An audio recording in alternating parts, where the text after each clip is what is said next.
Hi friends, I'm Day, your host, travel lover, deal finder, and storyteller. And this is Wander Every Day, the podcast where real talk meets real trips. Each week, I sit down with some of my favorite well-traveled friends to swap stories. We're diving in on where to stay, what to eat, how to spend your time and money, and how to enjoy exploring the world. Now, let's wander.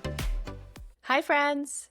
I can't believe we are already on episode 7. The feedback has honestly been so incredible, and I would just like to thank each and every one of you who is tuning in week after week to listen to the pod. I think the feedback has motivated me even more to want to create really incredible content that's both inspiring but also does truly give tangible recommendations for people looking or planning to travel to the certain destinations that we cover in each episode. If you're someone who enjoys the podcast, please subscribe, leave a comment, give me your feedback. It really helps me guide what kind of content we cover in the podcast, what you guys like, what you don't like, to give you guys a better experience.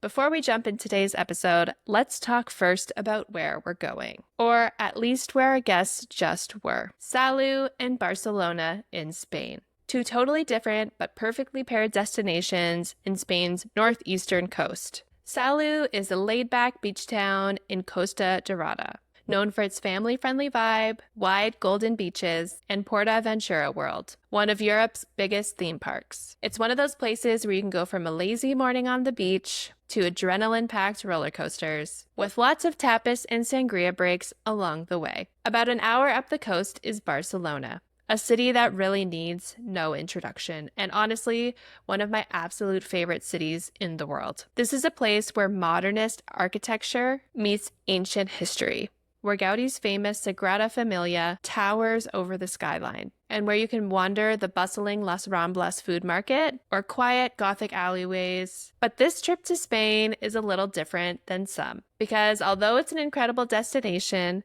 there is a little bit more planning that goes into this type of trip when you're traveling with kids. Will they adjust to the time zone? Will they eat anything besides bread? What if somebody melts down in the middle of the Sagrada Familia? These are the very real thoughts that most parents have, even when the trip promises big memories. In today's episode, we're talking about how to experience both, especially with kids in tow, and how Gates and Laura turned this trip into something unforgettable for their whole family. If you're someone considering traveling with kids, especially to Europe, this is an episode you cannot miss. So let's get to it. Here's my interview with Gates and Laura. Today's guests, Gates and Laura, are two incredible people. They're travel-loving parents, adventurous planners, and real pros at making family travel feel both fun and totally doable. As a family of 4 with 2 young boys, they've taken on many trips already, from a Disney cruise and a Punta Cana all-inclusive vacation, to California theme parks and Cuba. And yes, they still somehow have energy left to plan the next trip. And pre-kids, Gates and Laura were globetrotting through Germany, Austria, France, Italy, Portugal, and this is just to name a few. Plus, Gates has his own deep connection to Japan, returning often and always finding something new to love. Their most recent adventure, a 10-day trip to Spain with their 2 sons, Logan and Ian, and Gates' mom, Lynn. A multi-generational getaway filled with Gaudi, beach days, amusement parks, and more than a few gelato breaks. They based themselves in Salou and Barcelona, road trip to the stunning hilltop town of Siurana, visited PortAventura World, explored La Sagrada Familia and Park Güell, and even made their own mosaics as a family. Basically, they pack their days with culture, creativity, and kid-approved fun. Let's dive into what's really like traveling through Spain with kids. From logistics to laughs and all the unexpected moments in between, Gates and Laura, welcome to the pod. Thank you for having us. Yeah, that intro was amazing. Thank you.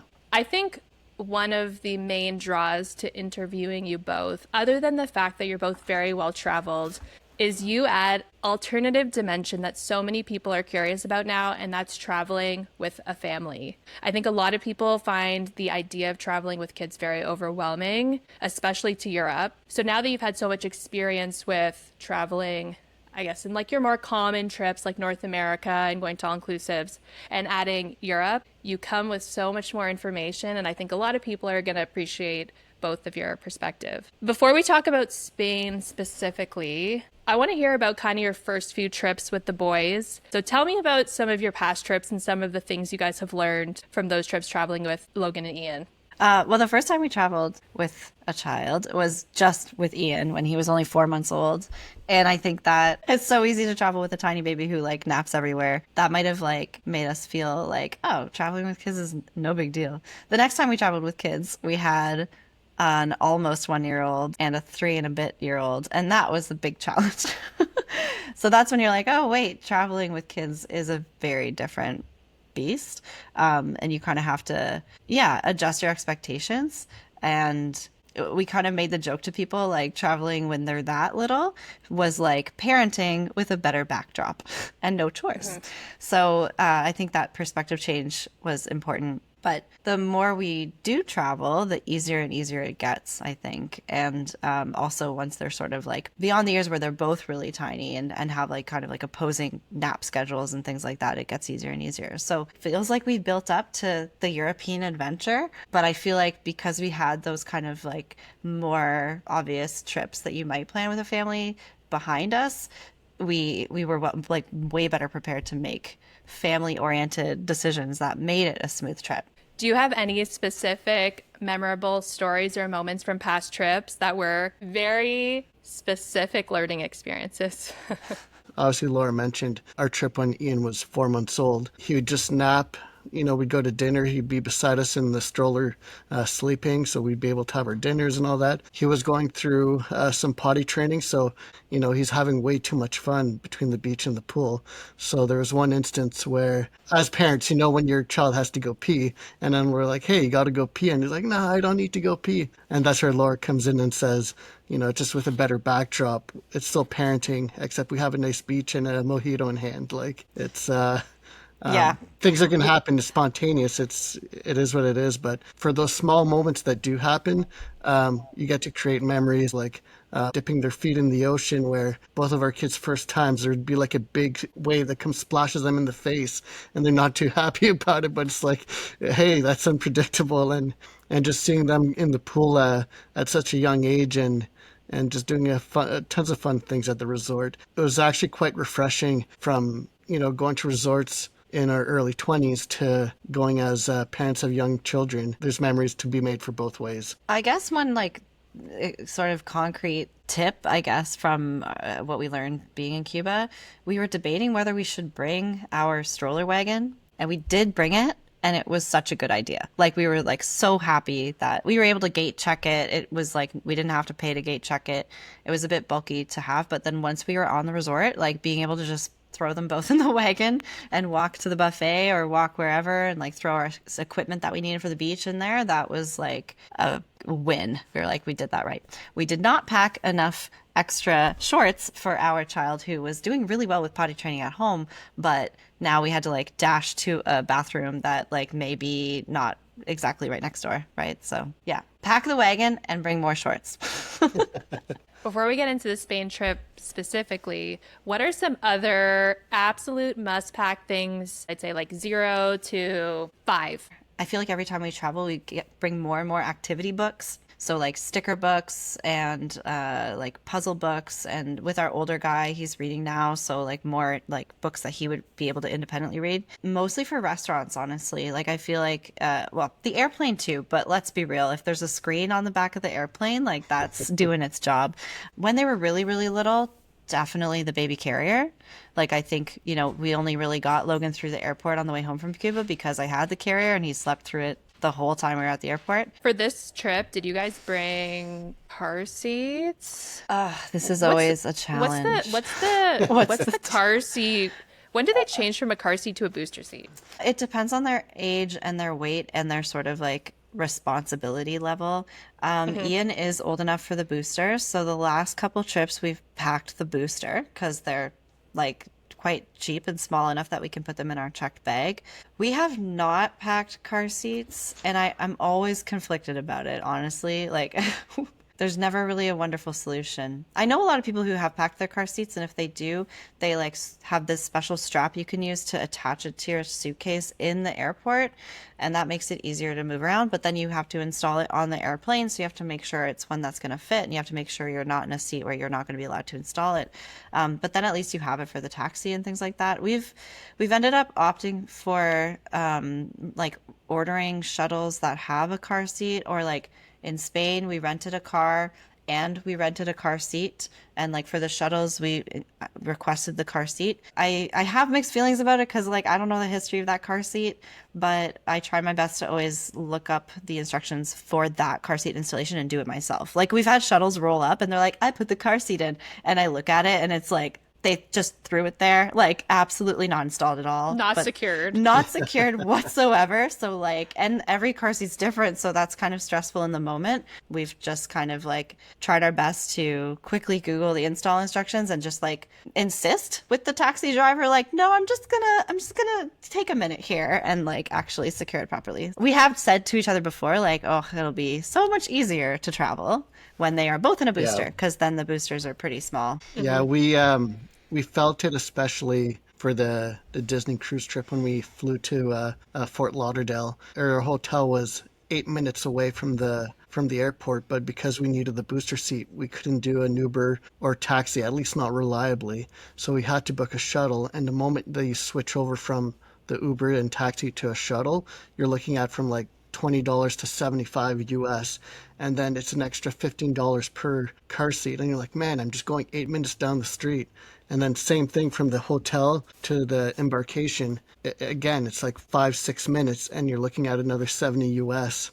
So at that point, it's just a sunk cost that, you know, we had to take because we're a young family. So we're definitely looking forward to the days where we can just do the boosters, because we can pack those in our suitcase and bring them on as a personal item or whatnot. So bringing them would have been really difficult on the Disney trip, because then you would have to keep them with you on the cruise ship, and there's like limited room in your room. So 2 giant car seats in the room on top of everything else we had, it would be hard to wrap our head around. But honestly, I think the safest thing to do is to bring your own car seat, but it sometimes it's like adds a huge layer of difficulty to planning, and perhaps not always practical because it's large and annoying to carry around. So yeah, I think it's the safest thing, but maybe not the easiest and most practical thing, like you said. I think it's all of these things, though, that add to the anxiety of parents, especially newer parents, wanting to travel. There's just too many unknowns, too many logistics.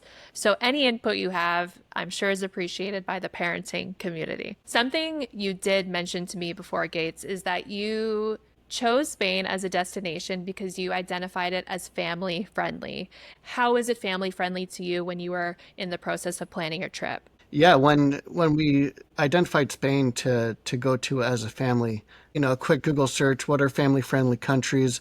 Spain is always at the top of the list, and we really felt that because no matter where you were, there were parks by cafes, parks by the hotels, anywhere you'd go, there'd be a lot of activities for children and for young families. So that made it really easy to be like, okay, well, if we're planning to do this and we need some downtime, where there's literally parks everywhere. You can walk down one street or by one of the beaches in Salou. There was literally a park on the beach every 50 meters. So it just goes to show that like they really prioritize the family-friendly environment, and it was definitely appreciated.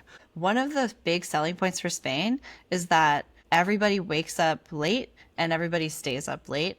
Restaurants only open for dinner at 8 o'clock, and children are very welcome everywhere. Like, no one looks at you strangely for bringing your child to dinner at 10 p.m. So we actually did not shift their time zones by the full 6 hours. We kind of tried for like a 3-hour shift. So it was like, normally at home, they wake up at about 7, they go to bed at 7 or 8. In Spain, we tried to like let them sleep till like 9 or 10 and like keep them up till like 9 or 10. And that worked with Spanish culture really well. Did you specifically invite your mom, Lynn, because you wanted the help with the boys? Or Was she genuinely interested? Because I see all the time people have like the grandparent that tags along as like a little, aid, or maybe gives you guys time to do stuff on your own. So maybe my question is this a trip you could have done without your mom?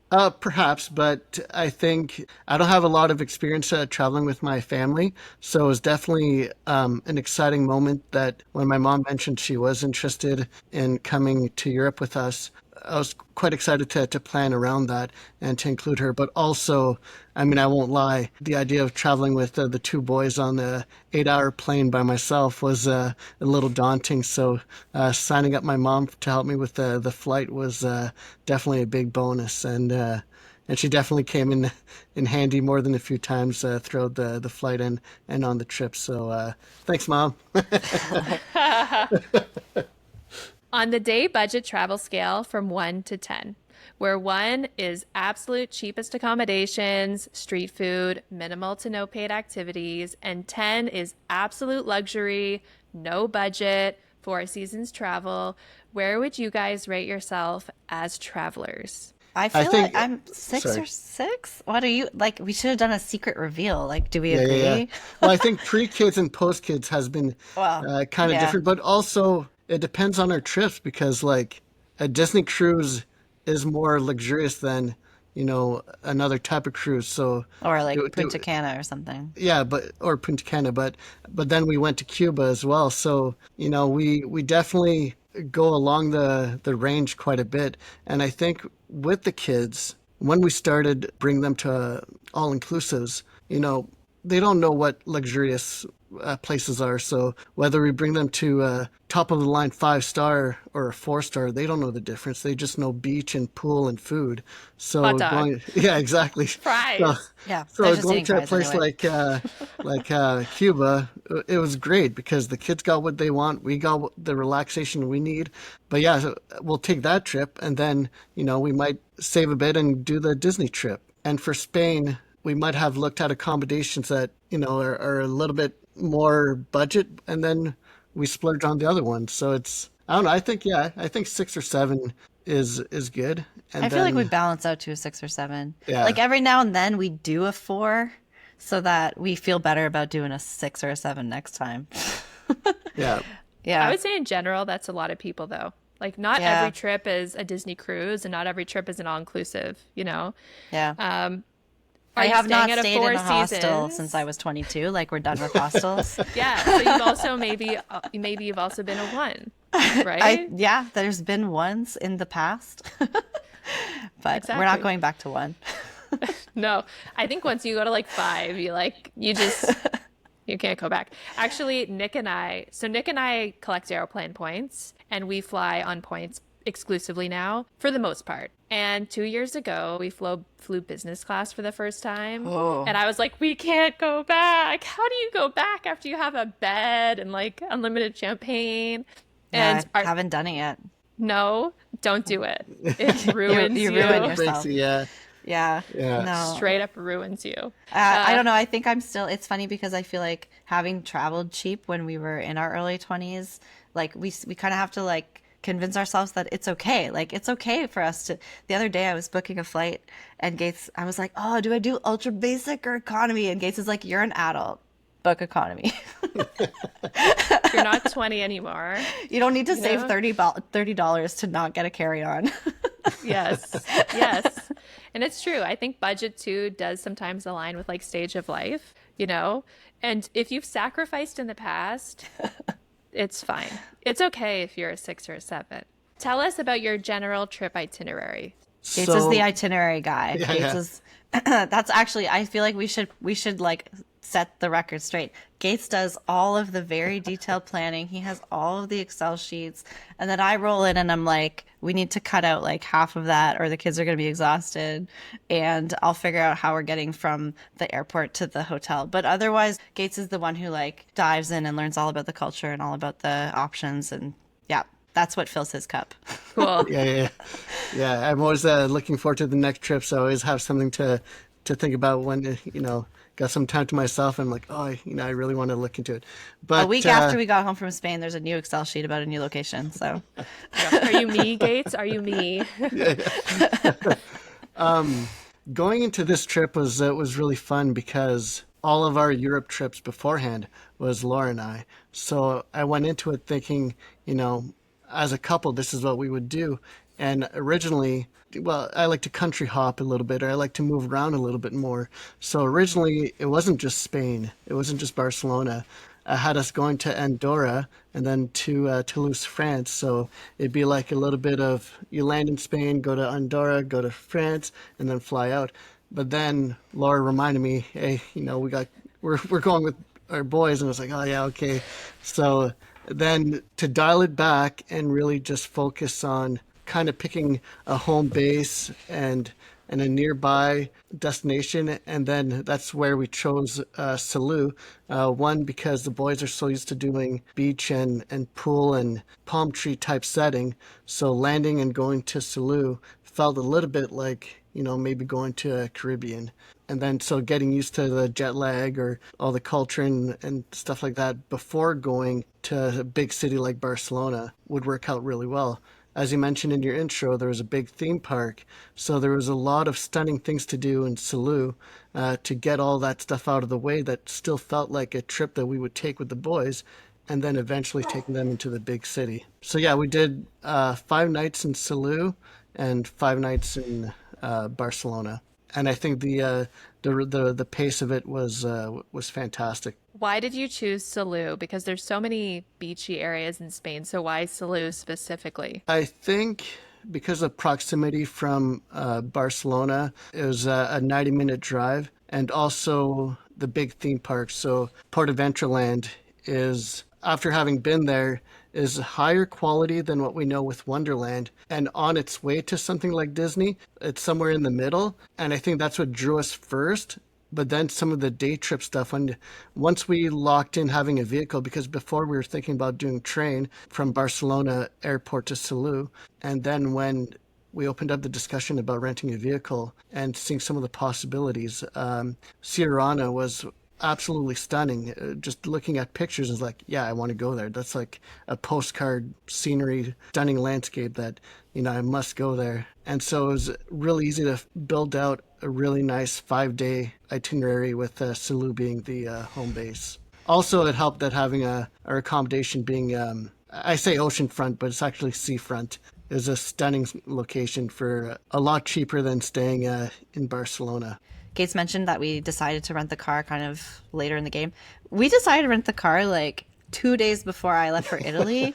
So like the day before I left for Italy, I had to go get my international driver's license because I needed it for that, because I'd be the one picking up the car because I landed first and I would pick the family up from the airport. It was a good decision. When we were there, we were like, we would not have been able, like this would have been such a pain to be train, bus, like for any little thing. We would have felt super trapped in our beautiful seafront balcony apartment. It was like really a must have. So I'm happy that late in the game we figured that out. Salou generally was like I was like a little surprised. It was a little more touristy than I expected. I guess I can't complain because I was also a tourist, but it was like, I think it's an incredibly popular destination for people coming from the UK. So it was like, lots of British tourists.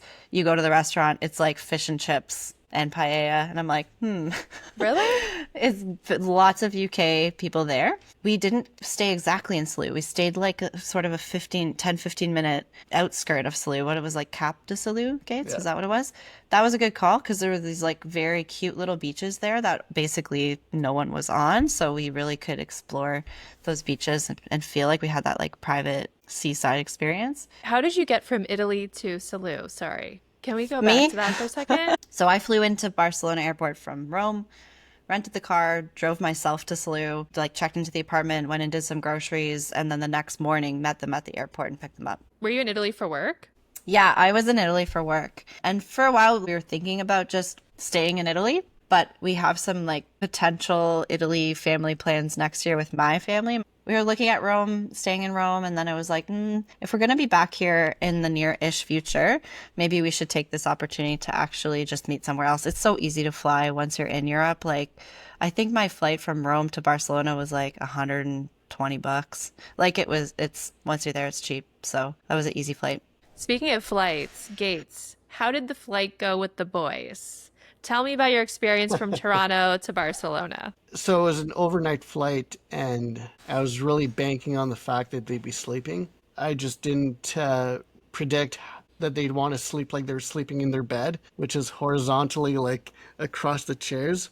So we had the middle section. I was on the left and my mom was on the right, and we tried to get both boys to lay down horizontally in between us on the two seats. And for the most part, it went well. I mean, beforehand, they're so excited about the screens. It was our first flight with the screens on the back of the chairs, so they were pretty excited about that. And so it kind of dovetailed into them being a little bit more sleepy. Thankfully, this is where the experience comes in because it's not their first time on a plane, and they kind of knew the drill. A couple weeks prior to us landing, parts of Spain, or most of Spain, was they had like some emergency blackout where they lost power for some significant amount of time. So there was they got hit with some heavy delays, and I think they're just still trying to get back on track. And so immigration took forever.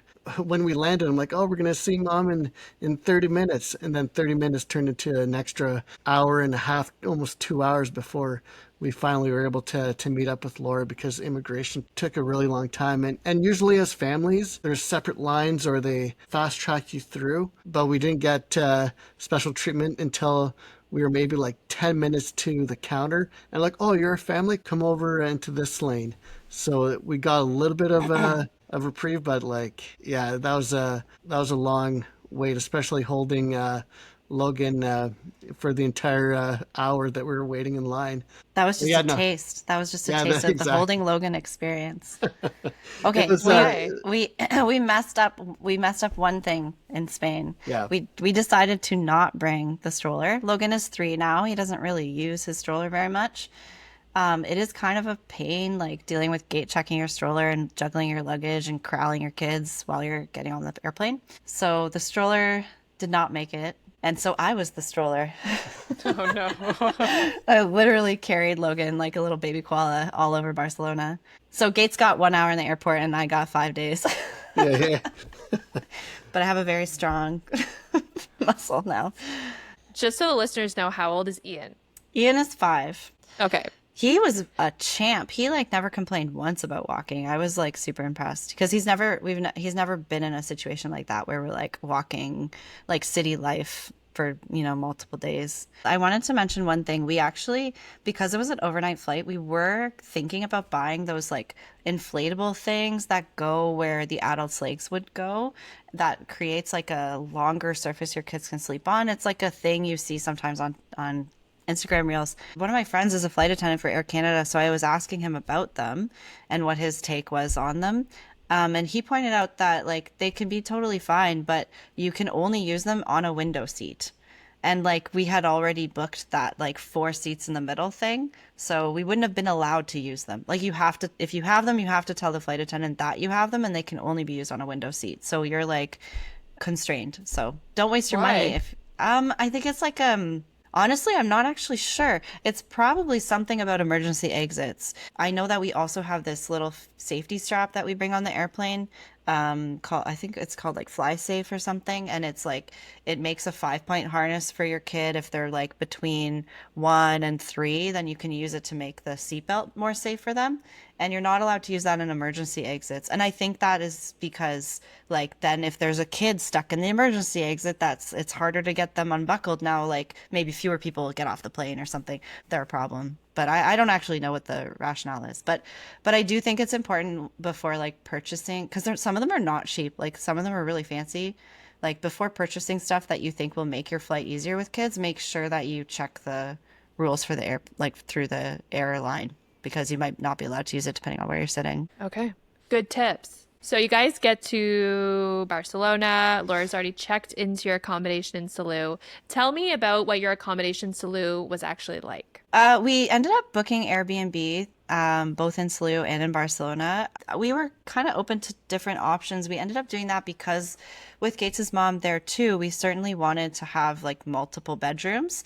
And we also, we didn't want to end up booking like 2 separate hotel rooms or something like that. So hotel became kind of complicated. Airbnb gave us an option to have multiple bedrooms and also a kitchenette. I think that actually worked out really well because you like dragging your kids to a restaurant for every meal just doesn't work. Like having a kitchenette if you can, so that you can at least have some basic breakfast food on hand and like some snacks that you can pack and like keep track of, was really helpful. So we booked Airbnb. I would say that the accommodation in Salou was perfectly fine. The balcony was beautiful. The person that I met was really helpful and lovely. It wasn't like, I don't know, the couch wasn't very comfortable. Like there was like a weird smell in the bathroom. There's some like minor things, but we also didn't break the bank on it.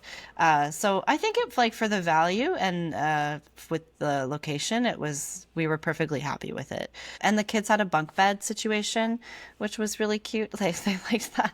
That was like Logan's first time like in a big boy bed, so we kind of like used a pillow to create a little bumper for him. Oh no, I guess he did it on the Disney boat too. But the Disney boat actually provides you with like an actual like little kid bumper thing if you need one.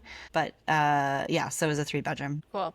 When you were actually in Salou, you were there for 5 days. So let's kind of just quickly break it down day by day. We got there early in the morning after an overnight flight, so really it was just Laura meeting us at the airport, driving us to our accommodations, just unwinding a bit, getting a lay of the land a bit, and just recouping. And then we went down to one of the private beaches in Cap de Salou. I say private beach because it felt private to us. There wasn't too many people, and one of the evenings we went later on there was nobody there. So we just really had a chill day, nothing planned, just really getting to know our surroundings type thing. So and then And Logan put himself to bed that night. We like went back to our apartment and I was like, I'm just gonna cook dinner tonight. Like they're recovering from the flight. And I'm like almost done cooking and Logan just walked himself over to the bed and fell asleep. Nice. Just like totally crashed and was like slept for like, I don't know, 15 hours or something. Were the boys able to stay awake until like bedtime? Because when I fly to Europe, I'm like hitting myself in the head to like stay awake until like 7 p.m. Logan didn't. He just went to bed, but slept through, so that's good. Ian was fine, but Ian has like lower sleep. He's always like had a different relationship with sleep than Logan. So I would say like if you're doing a big overnight flight, first day chill, good plan. Yeah. Then the other thing that we had was because we wanted to go to Siurana and we didn't have to book to go there. We were really just looking at the best day weather-wise, and best day weather-wise was the very next day. So then that's when we did our day trip to there, and beautiful sunshiny day. You can see, miles and miles into the distance is a beautiful landscape. And then from there, we just drove back, took our time. You go up a mountain, down a mountain, into little towns. Our youngest still talks about going up the mountain, so that was a core memory for him. And then over the next few days, it was just really putting the pieces of our itinerary together, which was spending one day going to the theme park, spending one day going to a beautiful botanical garden, making sure that we had paella at some point in Salou, and we did, and it met our expectations. It was a delicious little meal there. But yes, I think now with planning a trip with the boys is not necessarily, unless we have tickets to go somewhere specific, is just feeling out the days and being like, okay, this day we'll do that. And then that morning be like, okay, well, we want to do these things. Today seems like the best day to do that. Tomorrow seems like the best day to do that. So we had a list of different things we wanted to do, and then we just checkmarked them as the days went by. And also like not overbooking the day I think is really important. Like for PortAventura, that's all we did that day, right? But then you can play it by ear. So like being flexible is good. After PortAventura, we went back to the apartment. We were like, well, it's not bedtime yet. Let's just walk down to the beach that we can just walk to one last time, see the sunset from there. And like, it was one of those things where everyone was kind of tired, but not totally gone. So we did it. And it was actually one of the nicest moments, like that little sunset beach experience. The kids were just like running on the beach and like spinning and singing, and like they loved it, and we had a really nice time too. So if there's a big thing that you want to do, that's the only thing that's like in the schedule that day, and otherwise you just kind of feel it out. What was the draw towards Siurana? Why was there an appeal to go there? I think seeing the pictures on Google really hit home, where it was like, this is like a little ancient village in the top of the mountain where it's like cobblestone and just surrounded by landscape. I mentioned before, just like a postcard, picture perfect place. If people wanted to say, oh, like it's an Instagram worthy destination. Also, it was only 30 minutes or 40 minutes out of Salou, so it was a really easy destination to go to for a quick day trip. Just feeling transported back in time. It was something that we can show the kids that's like, there's places out there that doesn't look like anything you've ever seen before, and people live here. And I think all those little pieces is what drew us to going to do a day trip there. When we were planning the trip, I didn't know what to expect in terms of whether the kids would like notice the architectural differences. Like that's not the kind of trip they've had before, but they totally did. They were really interested in like the cool big doors that looked like a castle door and like the big knockers. And like at one point Ian was like, it looks like a Minecraft village. Like I feel like they actually were like, wow, this is different. We didn't actually spend that much time there. Like we got there, we walked through the very cute cobblestone streets. It's very small. We had lunch. We walked and looked at a lookout. The journey to there was really cool too. Like just driving up the mountain itself was probably like 70% of the fun of going there, I would say. Like, and I think that's what the kids really were like actually looking out the window. I feel like when we drive somewhere, they're not looking out the window. They're just like reading a book or whatever. But here they were actually like, whoa, look at that. Like they appreciated that. And it was fun. I was in the driver's seat. I'm always in the driver's seat for all these things. So it's like fun and also a little nerve wracking when it's like a very steep incline around a bend, but we did it. It was fun. That was my next question. My next question was, how did you find driving in Spain in general? Oh, I actually was relieved that it wasn't too bad, especially coming from Italy. So like when I was in Italy, I was like, oh my God, like I hope it's not like this in Spain. Like in Rome, there'd be people parallel parking with like literally a millimeter in front and behind them. And I'm like, I don't, like they're just stuck there forever now. Like, what do they do? It wasn't so bad in Spain. I think also because we only really had the car to do like airport to Salou and then these road trips. It was mostly highway driving. Like it felt familiar. The only negative experience with driving was like trying to go into a tiny parking garage that was like very stressful, a terrible idea. We needed to get a kind of big car. Like the car that we had, I feel like would not be considered big here at all, but it did have a couple seats in the back because we needed seats for everybody. And with like a booster and a car seat, there's no room in the middle for another human adult. So we needed like another row of seats. So it was like a 5-seater with 2 extra seats that flipped up in the back kind of thing. The parking garages are not made for that. So don't do that.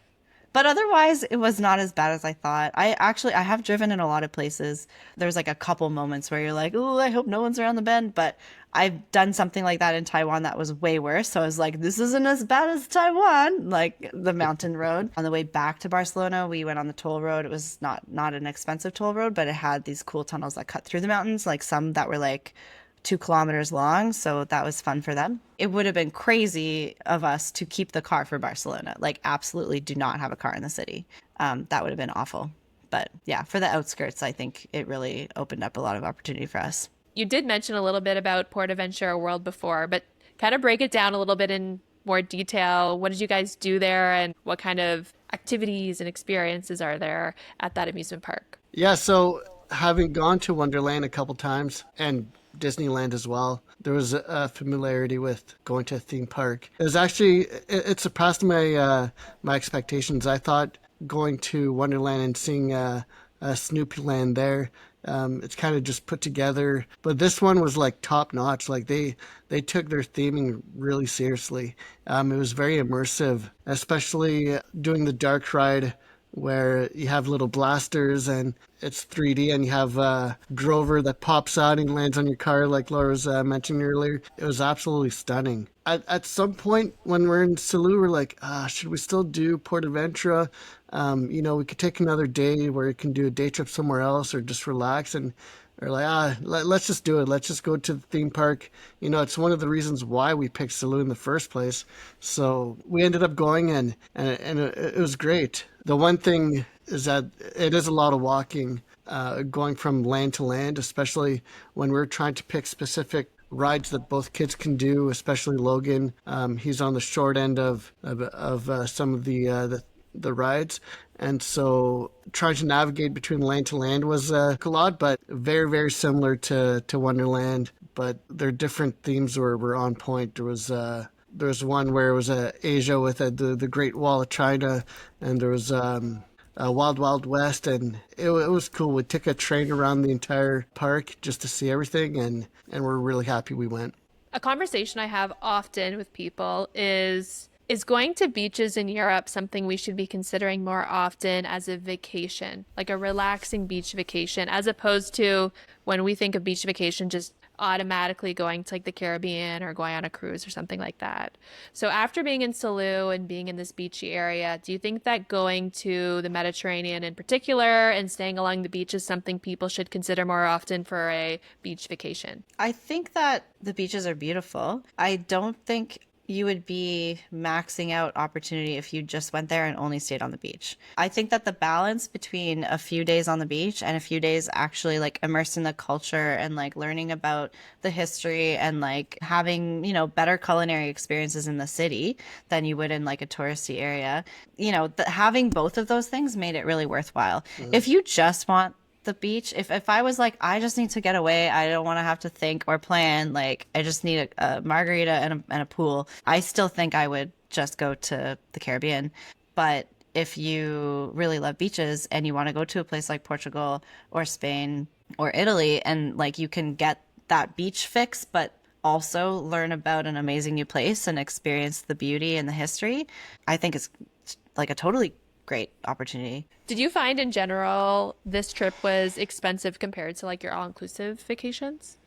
We'll take Disney cruises out of it. Disney cruise is like its own hierarchy of cost, but like all-inclusives versus this trip, like percentage-wise, how much more was it for you to go on this 10-day trip versus like an all-inclusive? I guess to make it fair, well, we've never done an all-inclusive for that many days. We've done 7 max.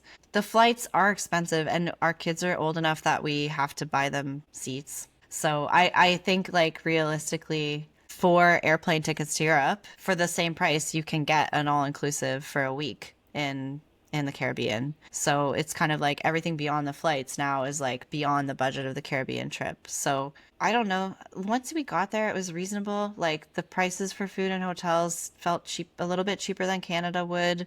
Yeah, it's not on par. Like Caribbean would still be the budget option. I don't think it would be like double a Caribbean trip though. I don't really go back. I don't really go back and add it all up. I'm like, we're making like, informed decisions about the cost of things as we're booking things, but I usually avoid actually like totaling everything at the end because I don't know if I want to know. Good for you. I think that you're undervaluing how much it costs to go to the Caribbean now, unless you do. That's true. It's getting like, more and more expensive. Yeah. Yeah, it was still more expensive to go to Spain. I mean, it serves 2 purposes, right? If you, like you mentioned, you just want to relax, have drinks, beach, whatever. Like, the all-inclusive serves their purpose. But I think going to Spain was bringing a new dimension to a family travel, to bring our kids, to bring, have my mom join us and I think, in a few years from now and 10 years from now, am I going to look back and think, oh, I shouldn't have spent an extra $2,000 on the trip because we could have had the same thing at an all-inclusive. Yeah, if you're looking at traveling somewhere in the Caribbean as a family of 4 where all the kids need a seat and your budget is creeping up to the like $7,000-8,000 mark, 10 days in Europe might be an alternative that would be around the same ballpark. So for sure. I'll add a tip for parenting with flying with kids. Before your child turns 2, book a flight so that they're still free. Yeah. Book a flight when they're a year and 11 months, so you're right at the tail end of where they're free to fly. Let's talk about this paella because I saw a picture of it and it looked very, very good. Did paella meet your expectations? Had you been to Spain before? Maybe I should ask you that. I traveled there as a grad student with my friend who was also a grad student. We went there before a conference and we did more south of Spain. But this was Gates' first time in Spain. One thing that I think we should also talk about is like Barcelona is part of Catalan. So there is paella there, but it's not a Catalan food, it's a Spanish food. So I think I like the paella experience that I had in the south of Spain was amazing. Like it's like you're walking by and there's these huge things where they're cooking this beautiful paella, and it was like more integrated into the culture. But we also we really prioritized trying to have Catalan food in Barcelona, and the Catalan food was a really cool experience too. The first one that we had was seafood. Very traditional. It was amazing, but neither the boys or my mom particularly like seafood. So the next one we got in Barcelona, we got a chicken version of it, and it was also really good. And I think that ended up being one of Ian's favorite dinners. Yeah, he loved it. He was like, "You should make rice like this at home, Mama." Like, we could try. We can get a recipe. Yeah, he really liked it. So with that being said, let's translate our focus onto the Barcelona part of the trip. So you left Salou. I guess you dropped off your rental car. Where did you guys stay in Barcelona specifically? L'Exemple? I don't know how to say it, but Yeah. looks like L'Exemple. Yeah, so, and that was a really cool spot. We were right above an Aldi grocery store. So right when we got there, we were able to stock just what we needed for breakfast or snacks and things like that, and beer and cava. And it was a really nice spot. It was a rooftop apartment. Again, we did Airbnb here because of the requirement to have 3 bedrooms for our group. Our host was amazing. She left us a binder with the most amazing recommendations, and it just helped piece together our Barcelona experience, because we had things like going to the Sagrada Familia, Park Güell, but I didn't do a lot of research on restaurants, and she had the most amazing list of restaurants, family friendly, Catalan, different breakdowns. Like, this binder was massive, and we were able to make reservations and things like that. So that was a really cool experience with the host, and she was so friendly. She bought little gifts for the boys. She left us, I guess she does arts and crafts on the side, and she left us a couple of cute little gifts to bring home. So those kind of experiences really elevate. You know, you just arrived to Barcelona, and it was already like, oh, this is cool. Like, and we get to the Sagrada Familia from our window, from our little balcony. It was a really good base to start our trip in Barcelona. And it had a toy chest. The host has like an older child, but they had in the living room, like a huge amount of toys, which was like such a blessing, because you're not really packing a ton of toys, and it just like the kids like just, you know, were playing with all these toys as soon as we first got there, and it was like, wow, we can just like, they're occupied, like they're good, we can just like unpack and make a coffee and like sit on the little balcony, and they're just playing. That was wonderful. We've been on 6 or 7 cruises. We're like cruise addicts. And Barcelona is the only place we have been where I was like, I need to come back here. Like most places I'm like, nah, or it's cool, but like I saw it and it's good. I'm excited to hear about your experience because I loved it. Why don't we talk about Barcelona in like a kind of day by day fashion too? Like, what'd you guys do your first day and second day and third day? It was really easy to build a rhythm for the itinerary in Barcelona. I think with the kids, what made it fun was kind of a learning experience as well for them. And I'll start with the fact that, again, one of the family-friendly things with Barcelona was all the family activities that they would have. And one thing that we did book was a children walking tour. So we had the most amazing tour guide, very, very friendly with the children, and with binders specifically catered to tours with the children. And we walked along the Gothic Quarter, high energy, high tempo. And one of the things that we learned about on the walking tour was giants and the giant museum. So in Barcelona and in Catalan, when they have festivals, they bring out these giants, which is like a big puppet. Yeah, like a big puppet, but it goes big tall all over puppet that you carry. Exactly. So going to this museum and having the kids look at that, and then the next day we go to a festival, and what do we see on display? The giants. So it was like a correlation between learning about it and then seeing it in practice. And then we did that again with all the Antoni Gaudí stuff with like Park Güell and Sagrada Familia, where we learned about the Barcelona mosaic. And then the next day, after doing Park Güell and Sagrada Familia, we went and did a mosaic class where the boys did their own mosaic. So it was kind of like piecing together a starting line and a finish line of an experience to them, learning about it and doing it in practice. So to go back to what we did in Barcelona, one day we did the walking tour.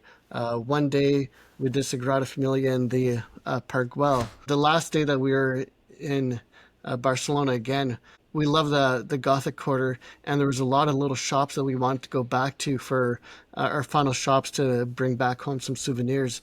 And so we went back to the Gothic Quarter, seeing the streets with the balconies and just the vibe of the culture of just being in the Gothic Quarter was really, really cool. So it was kind of nice to go there to double dip and go back to the Gothic Quarter. And then another day, we did the festival in another neighborhood, and the festival was actually a recommendation from our host. We would have had no idea that this festival was even taking place, but our host, who actually was in the festival, just helped build this memorable experience in Barcelona, and the kids absolutely loved it.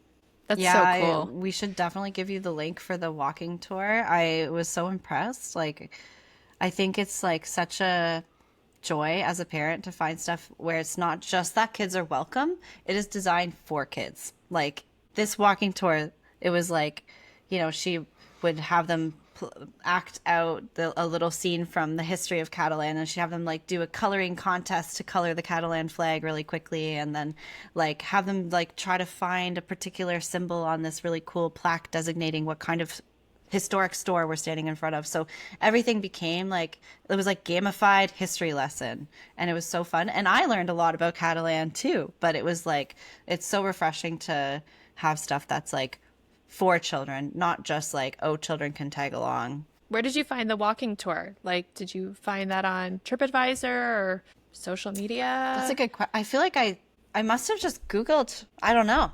I feel like I found it. Remember, Gates? That was one thing that I actually found, but I don't remember how we stumbled upon it. Yeah, exactly. No, that was a really good find.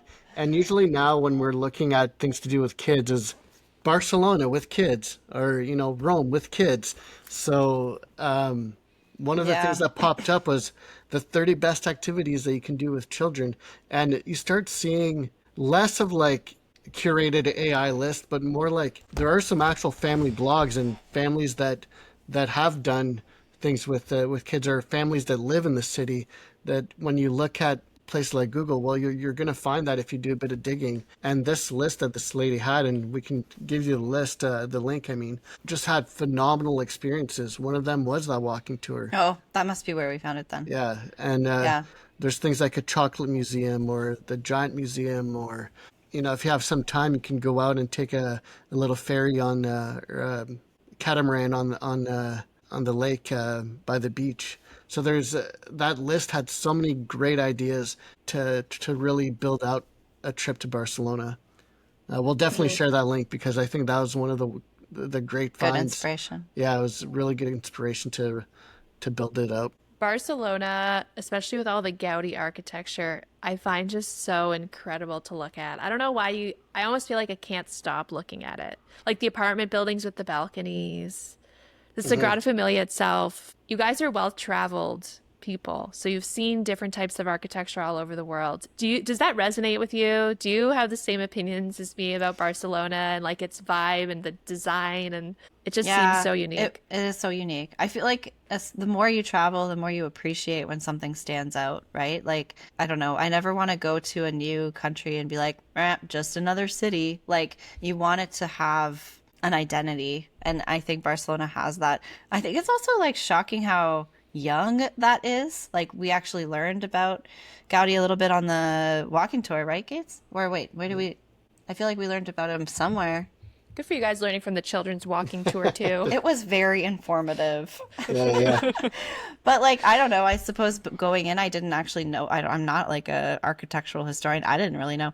I was surprised it's not that old. Like, relatively speaking, compared to like Roman architecture or something, right? And it's still being constructed. Like, Ian was really excited about the fact that the Sagrada Familia has been under construction for what now, Gates, like over 100 years. 143 years. But it'll be done in 7. And it's like, if he ever goes back to Barcelona as an adult, like it'll be done. But he was there when it was like still in progress. So he was like, oh, maybe when I'm an adult, it'll be finished. This is how we create the next generation of addicted travelers. Yeah. Exactly. No, I thought it was like really unique, and it's really cool that they just like had this one particular artist make so many big, beautiful things in this vibrant city that like gave it a specific identity. I think that's super unique. I'm a sucker for a mosaic and for stained glass, so some of those things just stood out. Like when you're in the Sagrada Familia and we booked at sunset, there was a little bit of cloud cover, so we didn't get the full effect, but seeing the light shine through and seeing the colors like bounce off the ceilings, it was phenomenal. Like that's one thing.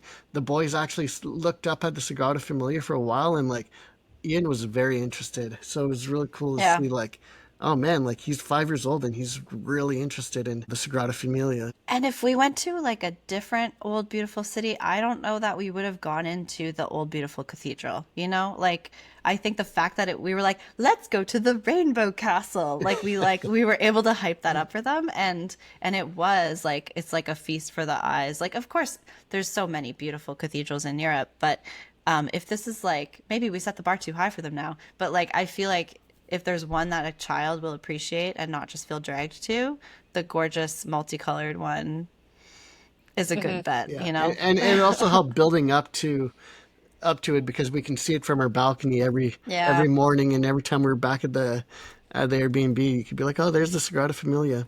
And then to add to, family friendly, there were like 3 parks around the Sagrada Familia, so the boys, while we're waiting for our time slot to go into the Sagrada Familia, they were able to go down slides and use the swings and burn a bit of energy before we have to be responsible to going into the Sagrada Familia. Tell me a little bit about the time that you guys spent on your own, because you did mention you went to some bars, perhaps. So tell the listeners about some of the experiences you guys had, just the 2 of you. I feel like we had like one big night. I think there was a few times where we like, oh, let's just walk around near the apartment, and we like grabbed a beer near the apartment. But we had one big night where we like went to the award-winning cocktail bars they were in the Gothic Quarter, right, Gates? Or like very close to the Gothic Quarter. And we got the ideas for that from our Airbnb host's beautiful curated binder. But the first place that we went to, it mentioned in the binder that it was like an award-winning, like it had won the prize for like best cocktails in the world, I think. Oh, Gates, you need to be my guy to like find the names of these places. Yeah, I'm the worst. I'm the guy in the He's chair on right now. it. Yeah, you're the names of places guy. I just show up. Anyway, so it was Mariposa or Mariposa. Mariposa. Yeah, it was so cool. It was right beside a potter, and so all of the cocktails were served in pottery, and each cocktail had its own look for the cup, kind of thing. So it's like I got something that was like lemony. I forget exactly what it was, but like anyone who orders that gets this style of pottery, and anyone who orders something else gets this like tall, thin style of pottery. So you could kind of like see, oh, they ordered the same thing as me because they have the same like beautiful cup. I don't think I've ever had a cocktail out of like handmade pottery. And then the potter was still open next door, like in the evening, so you could see them like working, and you could buy a cup if you wanted, but like it was just so authentic to have the artist combine with the cocktail maker, and the cocktail was delicious. Like that was the best cocktail I had that night. Really cool spot, and like just like pottery hanging from every possible location in the space as well. So it was like the vessel and the decor and the light fixture, and like everything was pottery. It was really cool. They had like an outdoor area too, but I was like, we need to go inside and like see this really cool space. And then there was like other award-winning, like world famous cocktail lounges within this like 6-minute walk. So we went to another one that was like Dr. something. Dr. Stravinsky. Yeah. And it had this like Dr. Stravinsky? Yeah, it had like a laboratory vibe. So like you go in and there's like all these jarred things. They're like things I think you would use to make bitters, but it kind of sort of try to make it look like you're in a laboratory. And the waiters are wearing like little lab coat apron things. It was a really cool space. Very unique cocktails. Gates went with like more of a normal one, and I went out on a limb and got something with like distilled goat cheese or something that I think was very interesting, but not necessarily. I made a bad choice, but it was really cool presentation. Like they had this really cool menu with like this flavor map and like all these details about how they have these like key ingredients, and they've curated these amazing cocktails using science to distill something something. But it was a really cool experience there as well. And then we ended the night at one that had more of a naturey theme Paradiso. called Paradiso. And it was like Gates very coming in clutch with the bar names. I knew he'd have it. I knew he was ready. And it was like sort of like one of these a speakeasy, but of course you go there because you know it. Yeah, it's like, oh look, there's a magic door, but everyone's lined up outside of it. So not so secret speakeasy. And then when you walk in, it was like all dimly lit, and you open the menu. This was the coolest part of this place. My favorite part was you open the menu and it was like lit up, like it was like glowing, and so you could see all the beautiful art in the menu, and every cocktail had like a elements theme. Like there was like a beautiful picture of like the water and the mountains and the sky, and then there's like cocktail descriptions to kind of like give you a taste of those elements in those respective spots on the menu. I think I kind of played it safe with that one since I went on the goat cheese limb with the other place. But there were really cool, I don't know, it was like one of those weird and awesome cocktail lounges where like somebody at a different table ordered a drink where they wheel out this trolley and they like turn on a machine and this like froth bubbly things are coming up and they like float you a bubble of foam and you have to like suck it and then drink your drink, like that kind of weird awesome thing. So I don't know, it was quite the experience, and I think it was really interesting that they're all so close together.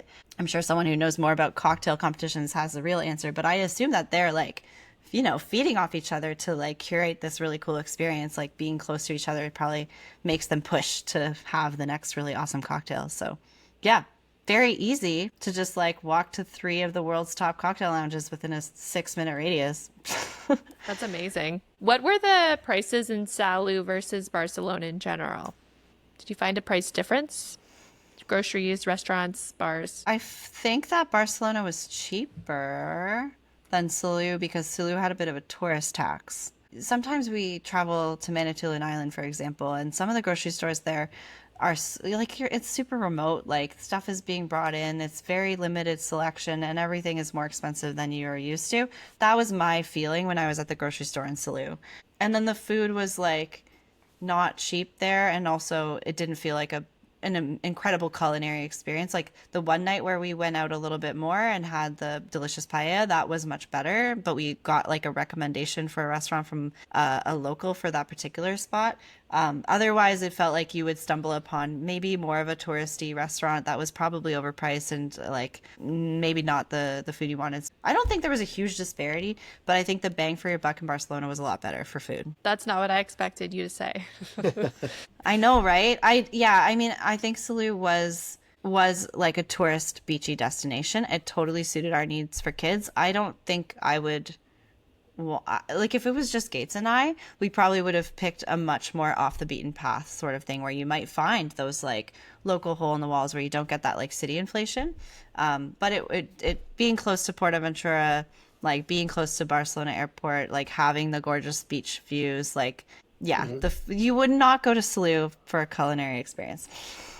I will say the cute little bar above our little beach that was the best. Yeah, so that one was like €2 for a beer or a couple euro for like popsicles for the kids and stuff like that. So, I mean, that was a really nice little spot, and we went there sangria. 2-3 times. Yeah, sangria as well. I'd say that the accommodation pricing was drastically different. In Salou was like $200 for the seafront apartment, and it was absolutely stunning area. And then when we went to Barcelona, nothing was cheaper than like for what we needed, which was a 3-bedroom accommodation. Nothing was cheaper than $500 a night. So like it was double going to Barcelona based on accommodations alone. And we did go to a couple of nicer restaurants in Barcelona based on the recommendations of our host, which had a bit of an elevated price point, but the quality of food was also much better. So I guess you can say that we kind of did a little bit more budget food in Salou, and then we took those funds and just made our Barcelona food experience a little bit more elevated. Any specific Catalonian dishes you tried that you want to share? Oh, for me, it was this dessert. It was like a cake with like a nougat ice cream on it, and then they come to your table and pour melted chocolate on top of it all, and it was like Logan and I were the chocolate ones. Like we both loved it. I think that was like my culinary highlight for sure. That dessert. I I don't know what also it's had called. an equally amazing dessert for myself, which was the Catalan cream, which is very close to creme brulee, but a little bit more mild. I think with creme brulee is a bit more like heavy cream. This one was a bit, I think the dairy was a bit more mild, but equally as tasty. It was a really, really nice dessert. And I think, I forget the specific name of the sausage that we had on our Oh, last night. yeah. Bufferata, I think, something like that. That was an amazing dinner as well. That was really, really tasty. Yeah, I would say that I was really impressed with how Catalan cuisine handled meat and potatoes. Yes, meat and potatoes seemed to be like their thing, but they were really, really good at it. Like the chicken was like so tender. Like even like our 5-year-old Ian, I would order chicken and he would order pasta, and he'd end up eating all my chicken because it was so good. There was still some tapas. Like it's not as much of a tapas culture, but there was definitely tapas. Like the patatas bravas were really good. Everyone liked those. The kids liked, I mean, it's a deep fried potato with sauce on it. Can't go wrong. Yeah, the sausage was really good from that one place. We didn't go into steak territory, but I think it looked really good. It probably was delicious. The one we did, one of the most like kind of splurgy restaurant where we really got a great experience with Catalan cuisine. It was still like all 5 of us had a delicious meal, and we had dessert, and we had a bottle of cava, and I think our bill was like, wasn't it only like, it was like 120 euro for all of Yeah, that. Like it was still like definitely a better bang for your buck than Toronto. yeah. And then when you factor in that, the tax is already included in that Yeah. price, and tip is usually included in that price. So when you start to do like the deduction of what you would pay in Canada plus tax plus tip, I mean Yeah. it's a really affordable meal for the quality and for the abundance of food like apps, main courses, desserts, and bottles of cava. So I mean, it was good. Cool. Do you guys have anything else you'd like to share about Barcelona specifically? The kids really liked the city life. They liked, the walkability component. We don't really have that out here in Pickering. So the walkability vibe was really fun for them. One thing that we did learn was that like the metro was convenient and well marked, but the bus was better for the kids because then they could see Barcelona go by. Like they could, like you, it was a cool experience for them to go on the metro.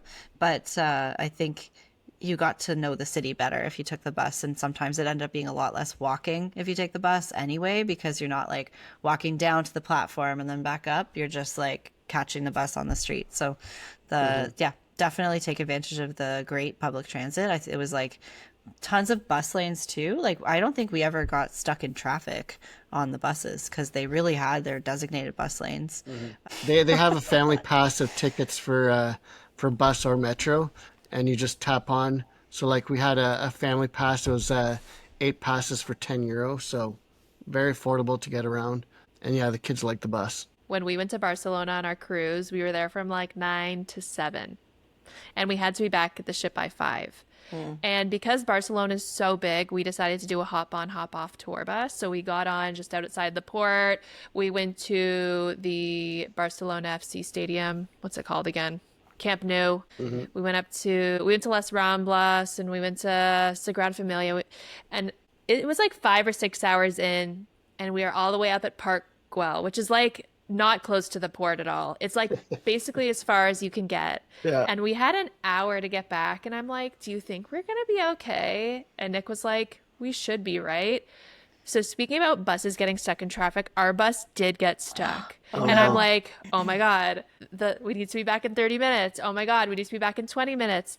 And we got to this place where there was supposed to be a shuttle bus that was supposed to be taking people like back to the cruise ship, because the Barcelona cruise port is very large. There's like multiple ships. So they have shuttle buses that take you to the cruise ship specifically. And we missed the last one. Oh God. So we paid for a taxi. We got to the ship late and we were ship runners. We're not like this. Like, we're type A, we're pretty organized. Nick specifically is very time oriented.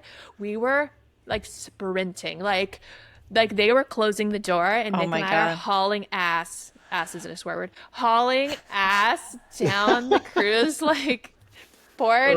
And they're like, literally 1 minute we would have left you here. We were like this close.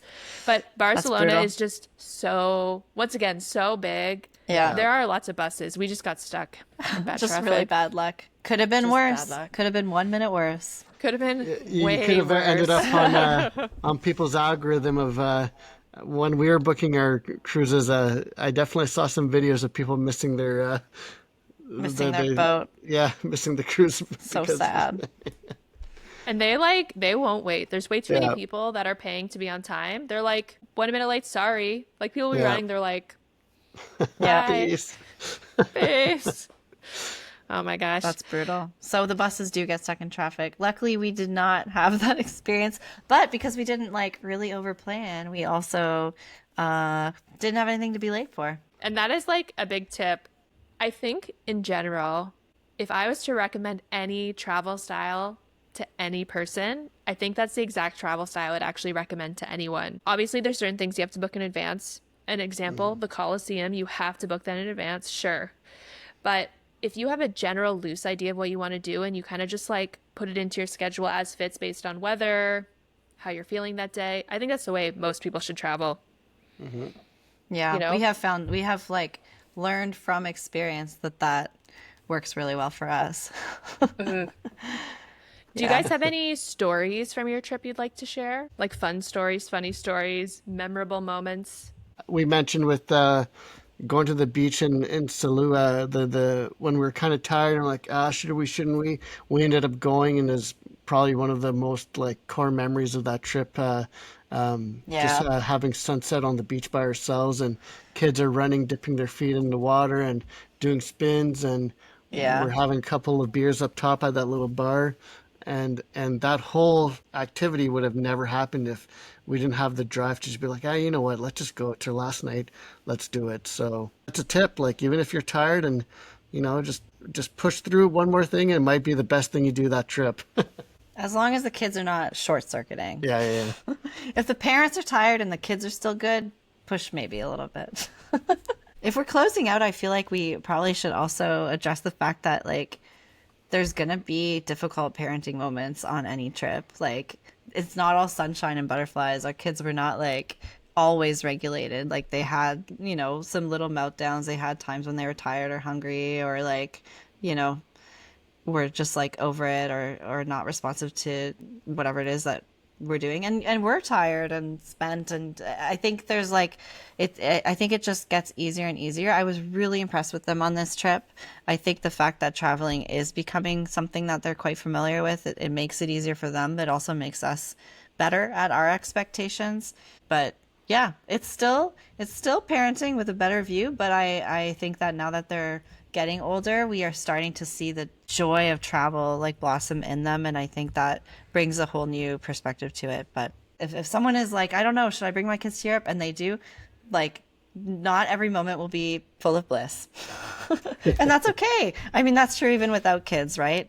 I'm sure that's not shocking to any parent. No, I'm sure it's not. But I feel like Instagram reels about like traveling with kids make it seem that way sometimes. And it's like, it's obviously not realistic. Parents know that. But I feel like it should be said at some point in this podcast that our kids were mostly great and mostly had a great time, but also had their big meltdowns, like, had a toilet accident at the fancy restaurant, like had, refused to be put down and walked around. Oh, Logan, he was so cute. He was my little baby koala. And like, it was so funny because he would be like, I'm tired of walking. And he'd just sit on the sidewalk. And it's like, I got to pick him up if we don't want to block people and like, cause a problem. Got to get to the next place. I'll pick them up. And then you see a park, like a playground, just like, 100 meters away. And suddenly he's got all the energy in the world to like dash to that playground. Anyway, they have their moments. And I think we just, they do have to kind of like guide the way sometimes. And the more open the parents are to being flexible and like reminding the kids to touch in with their like needs. Are they hungry? Are they thirsty? Are they tired? Like the more you do that, the easier the whole thing is. The good things glimmer over the hard moments. Do you have any final recommendations for anyone traveling with kids or traveling to Spain? Maybe not necessarily Spain, but I think with the baby steps of trying the all-inclusives first, those are always the easiest because, kids love the beach, love the pool, they like food. And so, and then for the adults, you don't have to cook. You can get your drinks and stuff like that. So it's like a nice catch-all to be a first trip as a family. That'd be my recommendation, just to really break the seal and going to the Caribbean. Good recommendation. What's next on your bucket list? We are in the brainstorming phase of this. Like, can we go to Italy with my parents and my brother and his family? That's like the like maybe next April trip that Gates has Excel spreadsheets about. And before that, I was looking at Panama and Ecuador and Costa Rica. So if Italy doesn't happen, something like Panama or Costa Rica might be in the cards for the family. Cool. Okay. It's now time for a little fun. We're going to play a game. It's the family edition of Who's More Likely. Here's how it works. I'm going to ask a question, and Gates and Laura, you have to answer with either Gates or Laura. Think fast, no long debates, and yes, you're allowed to call each other out. Let's see who's really steering the family vacation ship. Who's more likely to forget to pack something important? Gates. You didn't answer quickly. You're supposed to answer Gates. quickly. I didn't pack the stroller. I'm sorry. I'm the one with the packing list. Gates has the Excel sheets and the activities. I'm the one with the packing list. Who handles the travel bookings and planning? Yeah, Gates. Who's more likely to keep the kids entertained on a long flight? Me, Laura. Yeah, Laura. Who's the first to lose their patience at the airport? Gates. Who always insists on one more photo? Me. Gates.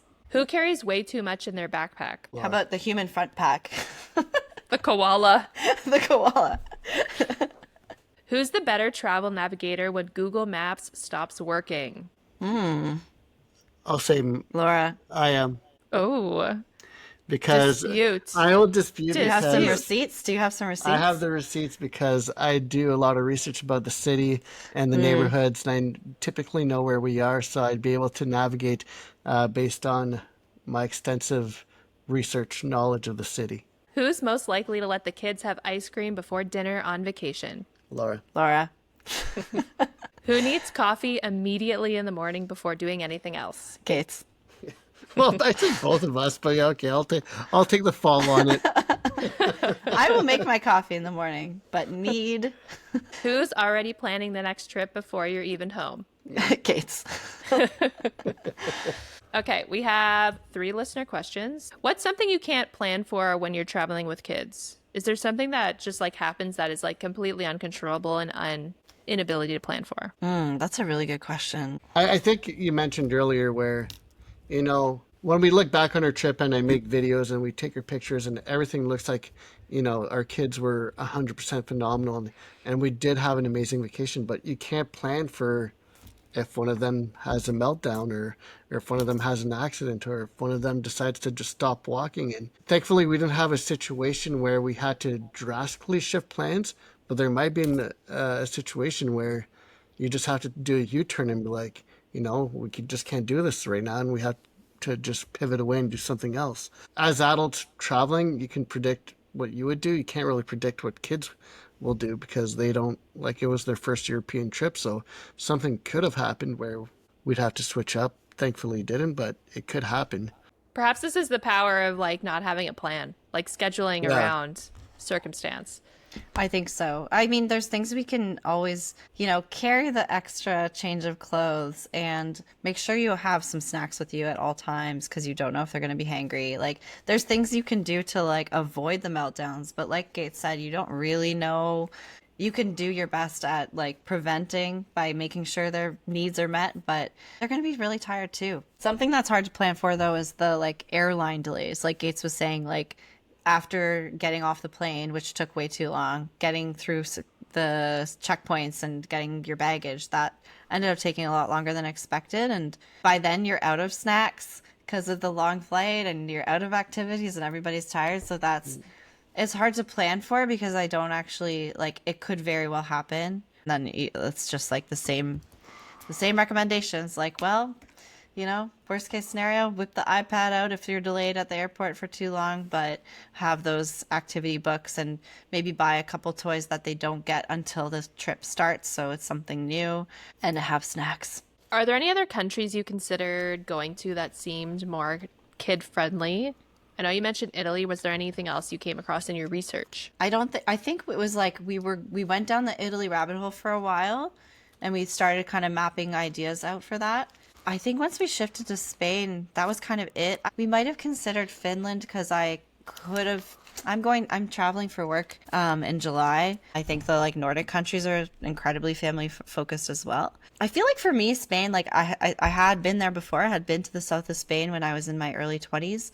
And I really liked it. And it was a place that has been on Gates's list.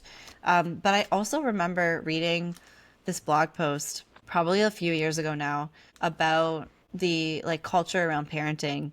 And it was about how like in North America, the culture around parenting is that like, kids are this thing that we have to like deal with in our everyday society. So like, oh yeah, there's playgrounds for kids, but they're like in a big open field away from everything else. And the idea of parenting and like community being part of the parenting experience is a lot more embedded in the European culture. So like you'll have these playgrounds that are like very close to cafes, and like as we were walking from our apartment to the metro station, we passed a playground. As we were walking from this part of the Gothic Center to that part of the Gothic Center, there was this tiny little triangle that's like a median between a market and a building, and they just like put a cute little fenced area with a slide and a little like balancy thing. It's like North America would not invest in that. So I think like this idea that children, if you build a society, if you build a city that works for kids, you build a city that works for everybody. Like it is accessible even for people without kids. If it's accessible for kids, it's accessible for wheelchairs. And if it's accessible for kids, it's accessible for like people from all walks of life. And it's just part of the culture. How young would you recommend starting to travel with kids? Young is easy. Very young is like they're not even there. Yeah. Okay. As soon as they get a few vaccinations, yeah. like 4 months. 4 months was good because like there was a little bit of immunity by then. So honestly, between 4 and 6 months is great because they've got some immunization, but they're not eating solids yet. And so it was really easy for us to travel because we didn't even have to worry if Ian would like the food because I was the food and I was there too. So that particular situation with him being breastfed made it very easy to travel with him when he was little. And then I think and then you enter the realm of like challenge mode. Like I'd say like close to 1 and up to 3 is harder because of that like increased likelihood of unpredictability. But I think, yeah, like, I don't know, Ian was super easy this time. And now he's like been traveling, but Ian handled things way better even than expected on this trip compared to other trips. Wouldn't you say, Gates? No, so absolutely. Probably like under 6 months is easy. Over 4 or 5 is getting easier and easier. Between the 6 months and the age of 3, like Logan has had amazing experiences traveling in those ages. There's just like some added complexity. Like, do you let them nap or not? But yeah, different challenges at different ages. What was the question? What's the easiest age to travel with? 4 months. How young would you recommend starting to Oh, travel? Yeah, 4 months. I guess another point to make too, though, is that like even you don't have to leave the country to like get the travel bug, right? Like we've, driven to visit family up in Sudbury over in Ottawa, like most summers. So like once or twice a year, they're doing road trips. Getting them used to being at restaurants here in Canada is going to really prepare them. Like I think leading up to the Disney cruise, we tried to go out for, oh, here's a good tip. Go for breakfast. It's like easier to like kind of acclimatize them for breakfast. It's usually more quiet. It's usually like a diner vibe. There's usually coloring sheets. Like I think getting them used to the culture of going to a restaurant and ordering off a menu and like waiting it out when everyone is not done eating, like that, doing that before you go on a trip is really helpful. I mean, my mom is terrified of flying. So we traveled a lot when I was a kid, but we drove everywhere. So we drove to the East Coast, we drove to the West Coast, we drove down to Florida. And that did set the stage for me loving travel. We got on an airplane once when I was a kid, and my mom was like terrified the whole time. But I don't think you need to, cross an ocean to have that love of travel instilled in you. But if you do cross the ocean, it'll be fun too. I really truly appreciate both of you guys coming on the podcast. I think, as I mentioned in the beginning, your insight and experience is super helpful to people considering traveling with kids or who have already planned a trip with kids and just kind of want to know maybe the basics or what to expect. So your perspective is incredible. Your travel experience definitely shone through in this episode. And I appreciate both of you coming on very, very much. Thank you very much. Thank you for having us. And that's a wrap on today's episode. A big thank you to Gates and Laura for sharing their family's amazing Spanish adventure, from mosaic making in Barcelona to beach days in Salou, and everything in between. If you're a parent wondering whether traveling with kids is worth it, this is your reminder that it absolutely is. It might be a little messier, it might be a little louder, it might involve a lot more snacks than normal. And how is that even possible? But the memories make it totally worth it. Please take a moment if you can to subscribe on Apple Podcasts, Spotify, YouTube, or wherever you listen to your podcast to Wander Every Day. You can also find us on Instagram and TikTok at wander_every_day, where I post reels about upcoming episodes and some behind the scenes footage. Until next time, friends, happy wandering.